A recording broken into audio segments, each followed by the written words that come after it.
Yo, what is going on, everyone? Thank you for checking out the channel today.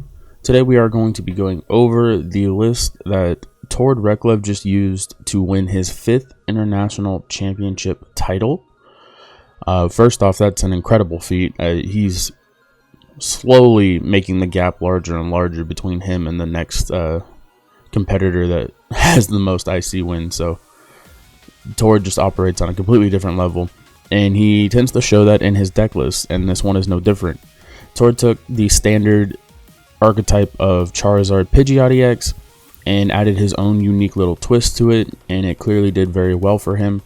So we're going to go over what makes his list unique. Now, to start off, we do have a 4-1-3 Charizard. He is only playing the 1 Charmeleon. Some people do play 2 to avoid the TM Devolution plays, but what you can do with this specific Charmeleon is you can have a Charizard that has been rare candied, and then you have the Charmeleon evolved on the bench. And because of the flare availability, this Charmeleon is actually immune to the effects of TM Devolution. So in that board state, only the Charizard would get de-evolved, and then because you have the Charmeleon in play, you could just manually evolve it. So that's why you can get away with only playing 1 Charmeleon in Charizard if you choose, just because you can set up the board state to where you won't really get affected too much by the TM Devolution. Then we do have the actual standard 2-2 Pidgeot line.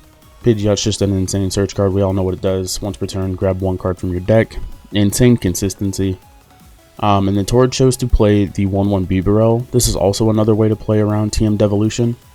Because Bibarel is a stage 1 consistency card, if it gets de-evolved, you can just immediately evolve it the next turn, assuming that there was not enough damage on the Bibarel to KO the Bidoof upon devolution.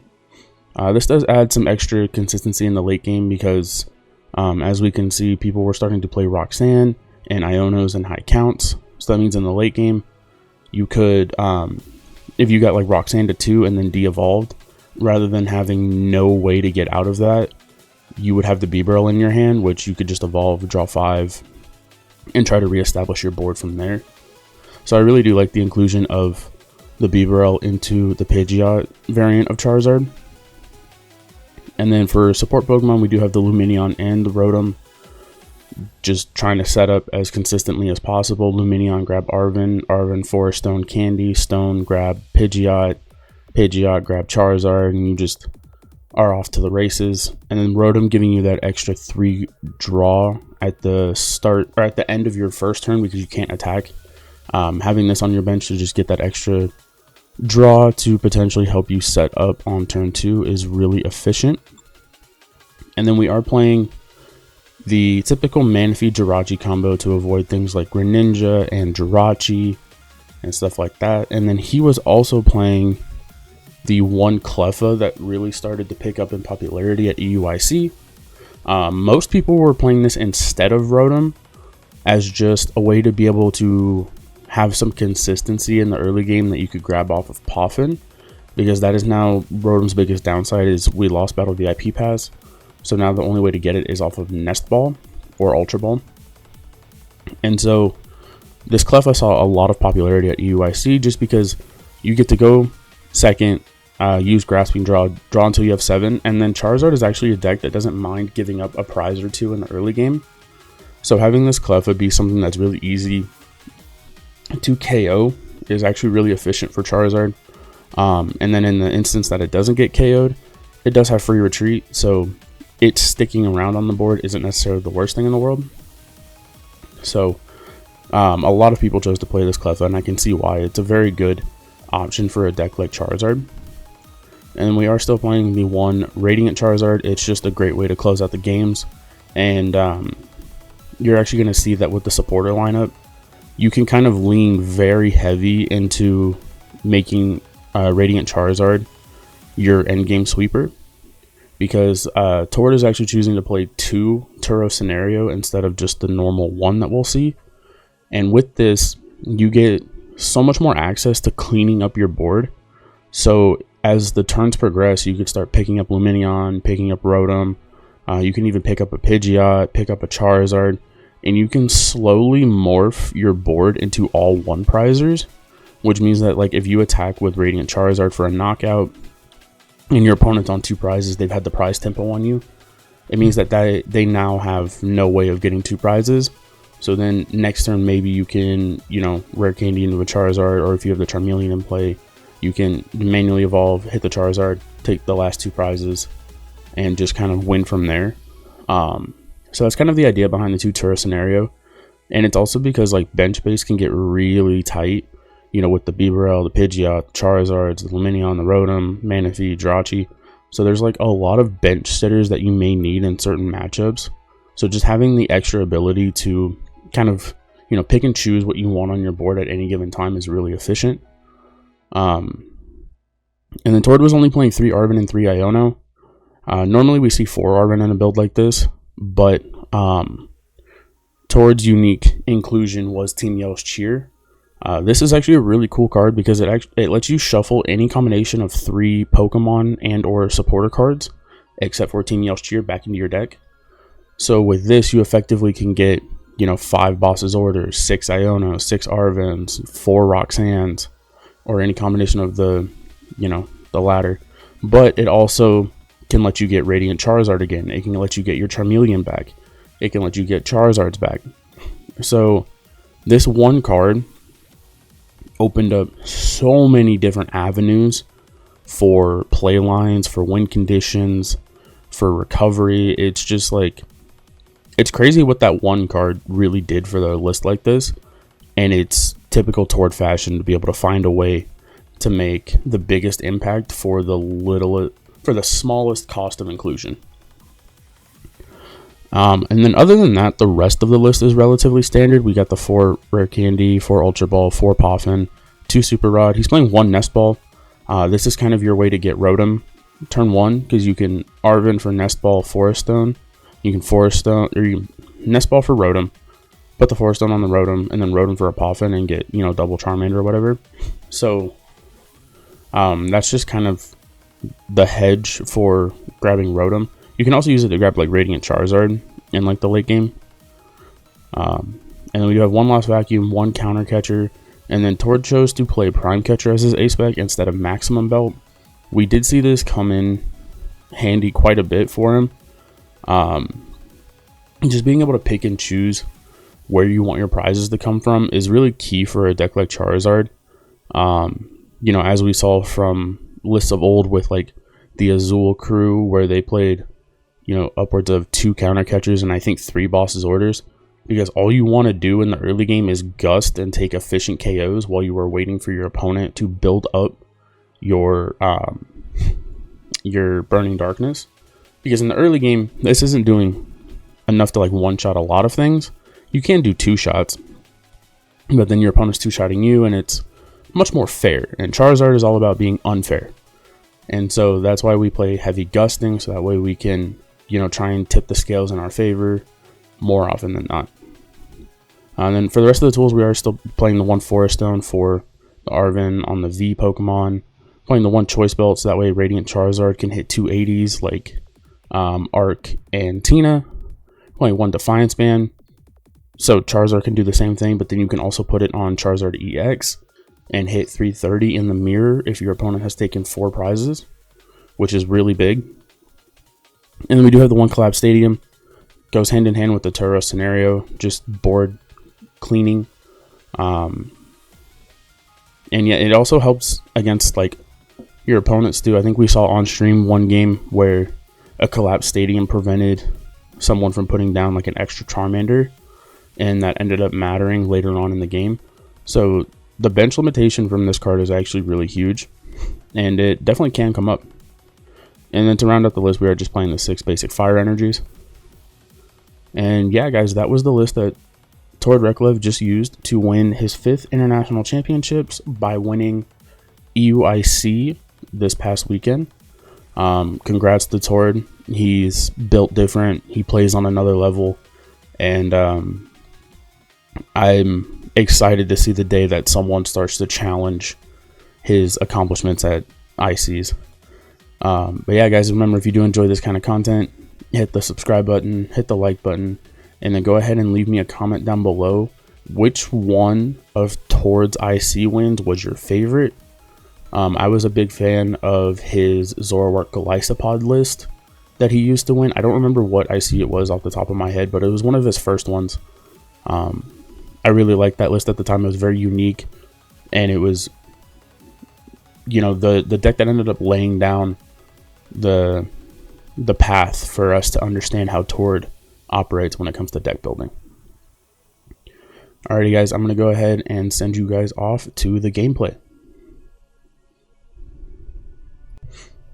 Alrighty guys, we did get our opponent for the day. We are going to be running it with Tord's Charizard list, as you just saw in the deck profile.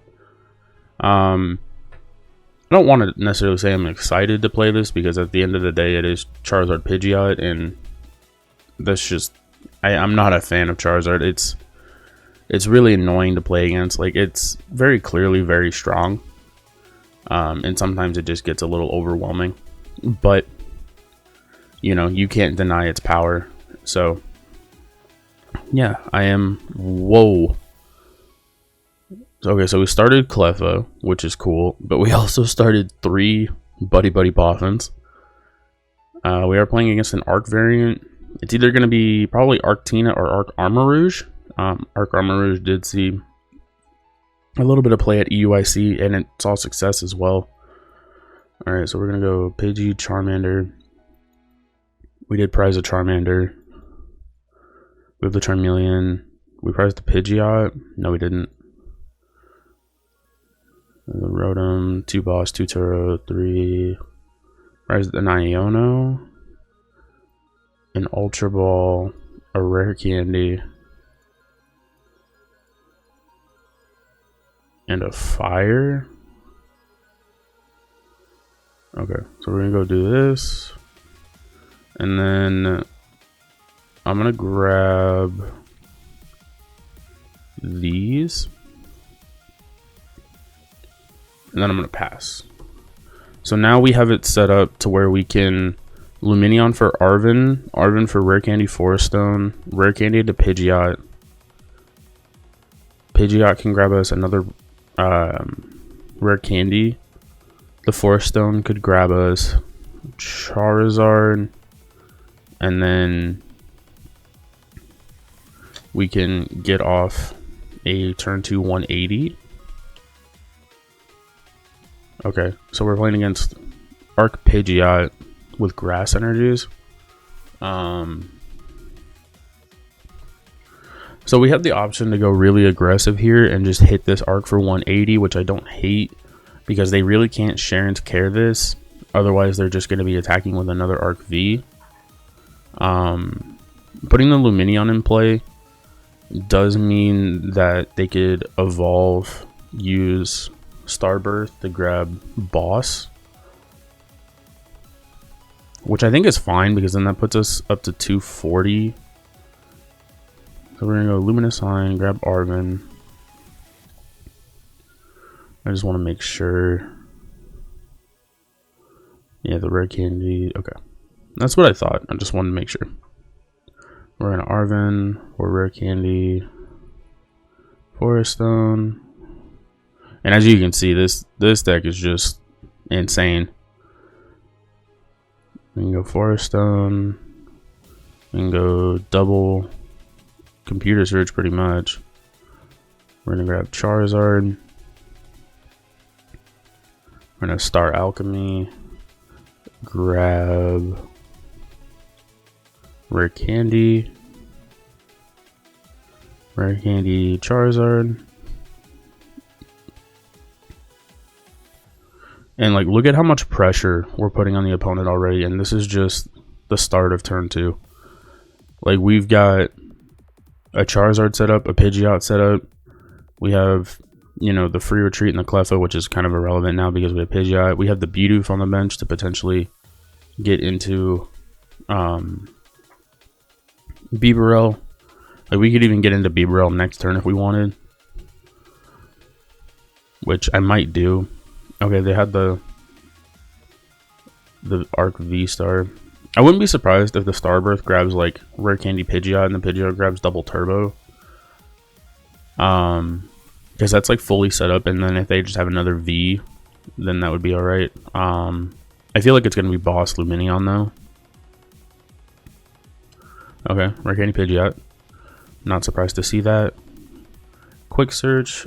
This might just grab like a research or like a draw supporter because they don't have a ton of cards to work with. Oh, excuse me.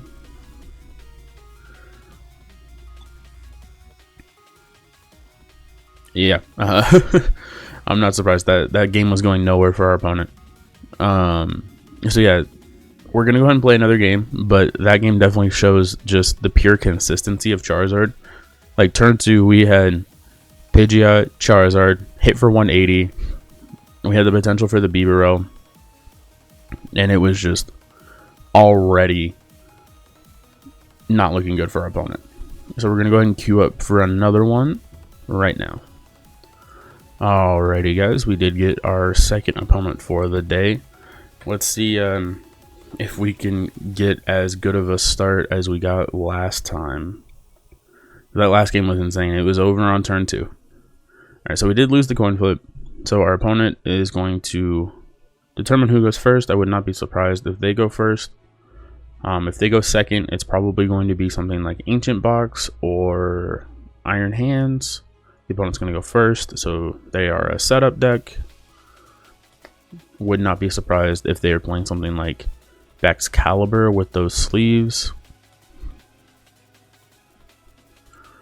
We did start Charmander Buddy Poppin', and I was right. They are playing Excalibur.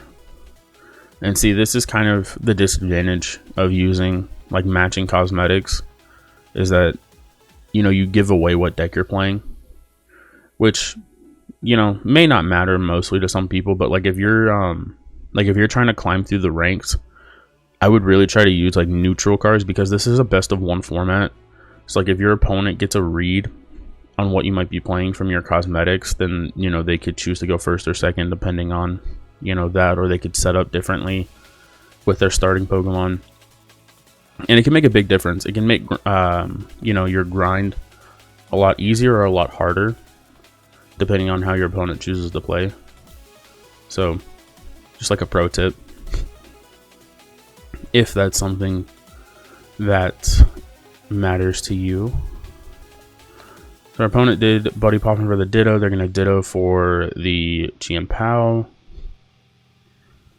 Right now for us, it looks like we're going to Arven for Nest Ball, grab the Rotom and the Forest Stone. We're going to Poffin for Charmander, Pidgey, and then I might Forest Stone for another Poffin and grab Pidgey Manaphy.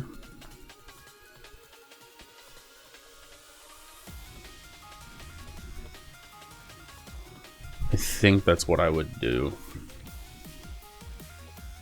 Okay, we got Bidoof, which is cool. Nest Ball. We did prize the Forest Stone, which is unfortunate. And we prized... I think that's the only tool that we pressed. So we're just gonna grab these. Is the Rotom in the deck? I should probably check that. He is. Okay. So we're gonna grab these. We're gonna Nest Ball for Rotom. I probably should have grabbed another Poffin. Although my hand is kind of clogged. The only reason I said I should have grabbed Poffin was because I could have Poffin for like Charmander, Pidgey, and then use the second Poffin to grab like Cleffa, Manaphy, bench the Bidoof. Yeah, the second Poffin was better there. So we have these. And now we're gonna Poffin for Charmander. Yeah, I really screwed up by not getting that second Poffin. Because, like, I have Rare Candy Pidgeot in my hand, so I really want to do that. I could retreat into the Bidoof. It's like, I kind of have to get the Manaphy.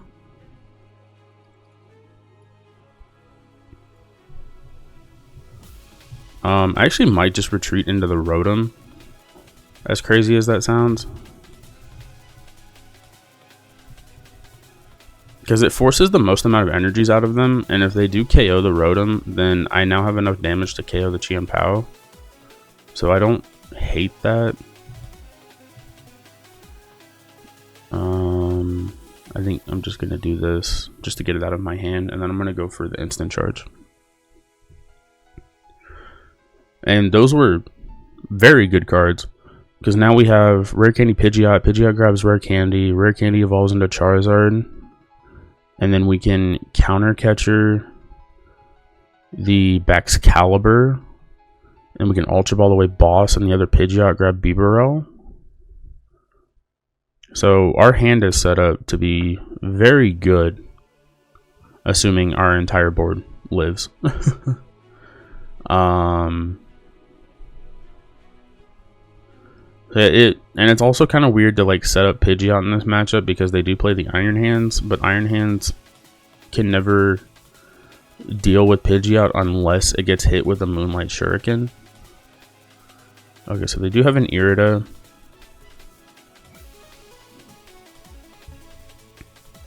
So we're going to have to make a choice on what we want to do this turn, because we could go after the Baxcalibur, but because they have another Frigibax down, it may not work. Oh god, they had the Prime Catcher. Okay, well, that's unfortunate. Our opponent is just built different.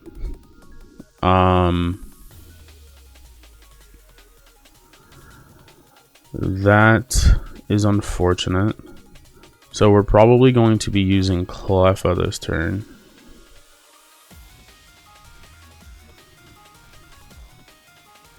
Or maybe not. No, I'm just gonna have to go get like two Charmanders.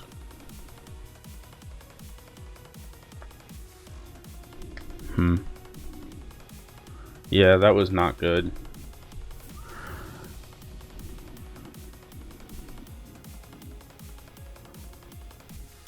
Okay, well, we drew Bibarel. We have the Rare Candy. And go figure, the opponent, you know, had the Prime Catcher when we only had one Charmander. That's usually how it happens. I kind of want to Ultra Ball these away to get the Charmander, and then Pidgeot for another Charmander.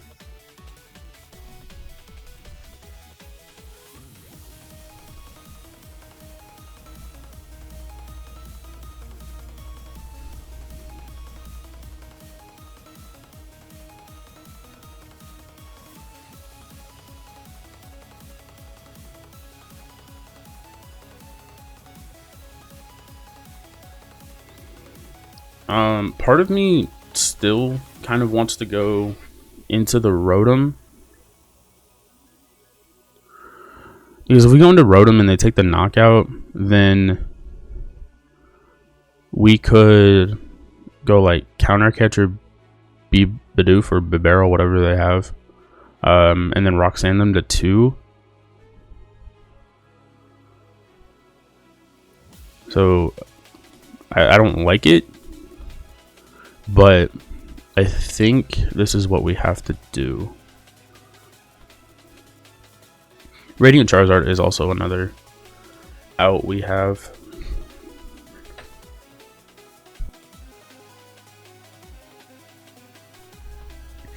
Okay, so they did have the Bibarel. So that is definitely going to be our play if they KO the Rotom. We're going to counter catcher the Bibarel, Roxanne them to 2, and hope that they do not find a way out of it.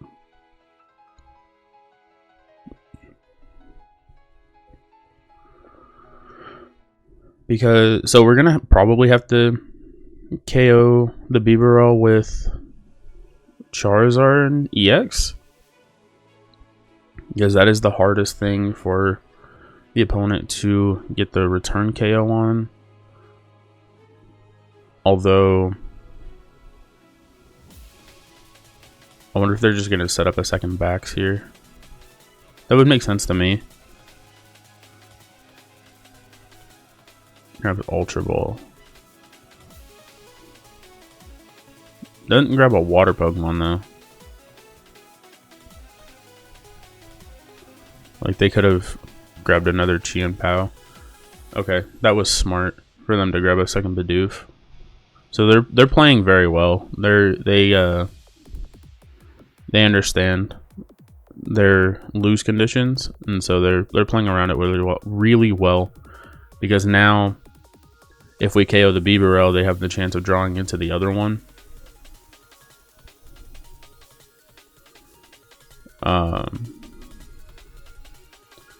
Oh yeah, I forgot that the opponent needed to discard 4 energies for Rotom instead of 3. So yeah, that is a lot of resources for the opponent to need. Okay, so we're going to Rare Candy into Charizard.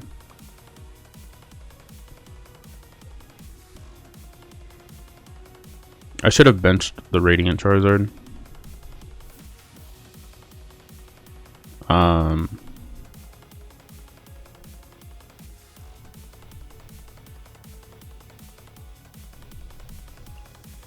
I don't know why I didn't do that.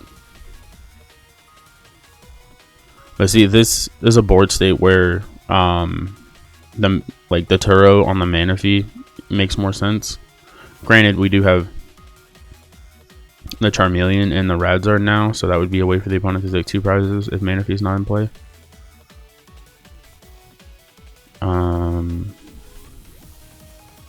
I kind of want to Lost Vacuum the Choice Belt just to draw more. I'm gonna save the Lost Vacuum though in case like there's a Pokestop that I want to get rid of.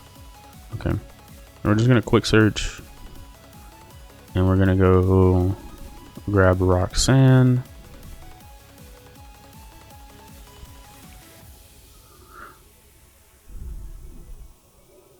Okay, we did hit the Collapse Stadium. I don't think I want to do that, because then it lets the opponent KO this Charizard or Charmeleon. So we're just gonna retreat and take the KO here, and we're just gonna hope. So the opponent has went through 7-8 waters. I'm pretty sure they're out of water energies. This is very telling. So they are out of water energies, which means that they can't go search with Greninja. They must have top decked that Super Rod. I'm gonna go out on a limb and say that they top decked the Super Rod. So now we have a choice. We can boss the Bidoof, but then okay, so boss Bidoof makes less sense. In this board state, it probably, so they're down 1 Rare Candy and 2 Iridas. We could KO the Chien-Pao if we wanted.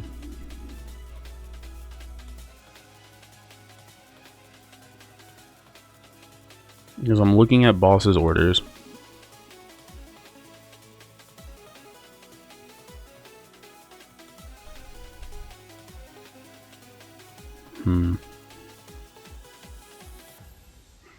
So it's either boss KO Chien-Pao, so that way they can't Shivery Chill and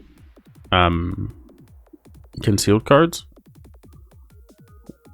which I think is the play that I want to do, because it's the most limiting to them.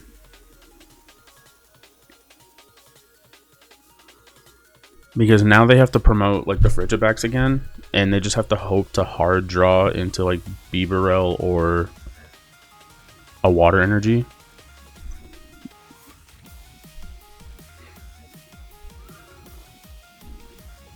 So I wouldn't be surprised if the opponent just ends up passing here. And you can see this is the power of Charizard. Once again, Charizard is like one of the best comeback decks in the format. Oh, they got another Super Rod. Okay. So they're probably just going to load up the deck with water energies.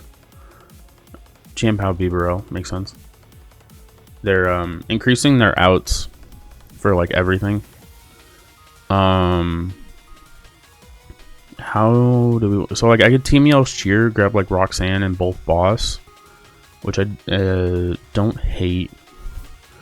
Because right now I don't have... I can grab the other Charizard as well.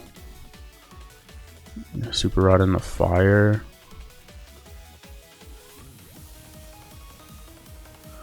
I think I'm just going to go for Team Yell's Cheer. I could go for Prime Catcher. Which I actually like a little bit more. We're going to Prime Catcher the Baxcalibur. We're going to retreat. We're going to keep the Turo in hand. I'm going to Ultra Ball away some useless cards to grab Charizard, just to have it in hand. In case like I need to retreat something. At this point, I'm going to collapse away the Manaphy. I don't need it anymore. I'm going to put Defiance Man here. I'm just lowering my hand down just in case like they play Roxanne or Iono or something. And then we're just going to Burning Darkness KO the Baxcalibur. So now we're just making it harder and harder for them to piece together a good turn. Because now they need, you know, a Baxcalibur, a Chien-Pao, superior energy retrievals. You know, and as you can see, we've already taken the prize lead now. Like, we were down 3 prizes, and now we're up a prize. Our opponent has literally just basically passed the past 3 or 4 turns.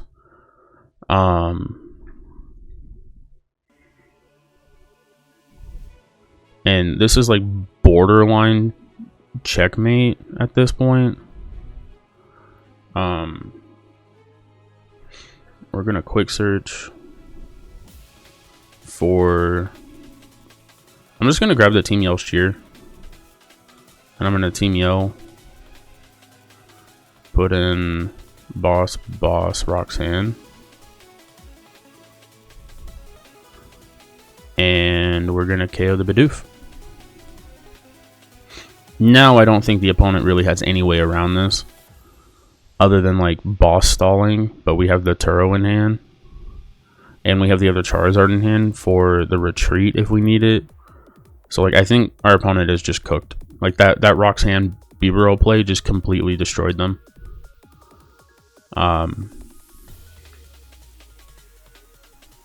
So they had a Cypher Maniac. I wonder which one of those they must have had the superior in hand. And they top decked the Cypher Maniac this turn. But now it's to the point where like even if they KO this Charizard EX, we have Radiant Charizard to just KO them. And then like if they go Moonlight Shuriken, Radiant Charizard, and Charmeleon, then the Charizard EX is still alive. So I don't really see a combination of cards that lets our opponent win the game. They're gonna boss stall, or they're gonna counter catcher stall the Bibarel or the Radiant Charizard. I only need 1 more energy to attack with this.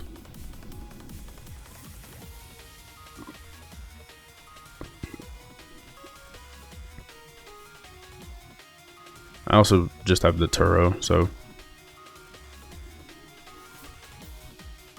yeah, guys, that's how you make the comeback with Charizard. Again, you can see the great power that Charizard has. We were looking kind of rough there at the beginning, but we just, you know, established our win con and we went for it and it paid off. So yeah, guys, that was the video on Tord's EUIC winning Charizard Pidgeot list. We got to see the Team Yell's Cheer right there. It didn't do much, but it gave us the option to kind of, you know, just have infinite bosses for the rest of the game. We saw that second Turo come in handy, you know, just having it in hand rather than needing to search it. And then we got to see all the consistency cards like the Cleffa and the Rotom and all that jazz. Yeah, guys, remember, if you do enjoy this kind of content, hit the subscribe button, hit the like button, and then go ahead and leave me that comment down below. And I will see you in tomorrow's video.